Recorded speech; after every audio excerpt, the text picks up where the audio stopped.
హైదరాబాద్ పరిధిలోని సల్కం చెరువులో నిర్మాణాలపై హైకోర్టు కీలక ఆదేశాలు ఇచ్చింది. బారిస్టర్ ఫాతిమా ఓవైసీ ఎడ్యుకేషనల్ సంస్థ చేపట్టిన నిర్మాణాలు, జీహెచ్ఎంసీ అనుమతులు, సల్కం చెరువు ఎఫ్టీఎల్ నిర్ధారణలపై తీవ్ర అసంతృప్తి వ్యక్తం చేసింది.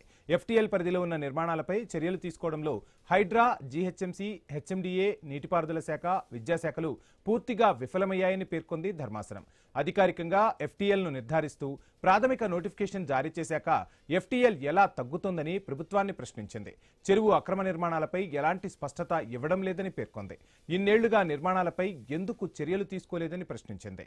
పూర్తి వివరాలతో కౌంటర్లు దాఖలు చేయాలని అన్ని శాఖలను ఆదేశిస్తూ విచారణను ఈ నెల 30కి వాయిదా వేసింది ధర్మాసనం. సల్కం చెరువును ఆక్రమించి నిర్మాణాలు చేపట్టిన ఓవైసీ విద్యాసంస్థలపై చర్యలు తీసుకోకపోవడాన్ని సవాల్ చేస్తూ ఓ న్యాయవాది దాఖలు చేసిన పిటిషన్పై జస్టిస్ ఎన్వి శ్రవణకుమార్ మరోసారి విచారణ చేపట్టారు.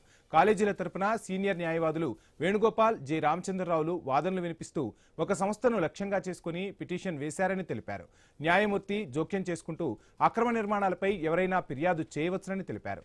ఆక్రమణలకు సంబంధించి కౌంటర్లు దాఖలు చేయాలంటూ విచారణను 3 వారాలకు వాయిదా వేశారు. బండ్లగూడ మండలం కేశవగిరి కాలనీలో ఓవైసీకి చెందిన సలారియే మిలత్ ఎడ్యుకేషనల్ ట్రస్ట్ భవన నిర్మాణాలకు సంబంధించి ఈ నెల 6న యథాతథ స్థితి కొనసాగించాలంటూ జారీ చేసిన మధ్యంతర ఉత్తర్వులను హైకోర్టు ఉపసంహరించుకుంది. ఓవైసీకి చెందిన ఇలాంటి కేసు మరో న్యాయమూర్తి వద్ద పెండింగ్లో ఉందన్న విషయాన్ని న్యాయమూర్తి దృష్టికి తీసుకురావడంతో గత ఉత్తర్వులను ఉపసంహరించారు. కేశవగిరి ఎంఎం కాలనీలోని 2360 చదరపు గజాల స్థలంలో నిర్మించిన 7 అంతస్తుల భవనాన్ని కూల్చివేతకు జీహెచ్ఎంసీ అధికారులు ప్రయత్నిస్తున్నారంటూ సలారియే మిలత్ ఎడ్యుకేషనల్ ట్రస్ట్ దాఖలు చేసిన పిటిషన్పై విచారించిన జస్టిస్ బి విజయసేన్ రెడ్డి ఈ నెల 6న మధ్యంతర ఉత్తర్వులు జారీ చేశారు.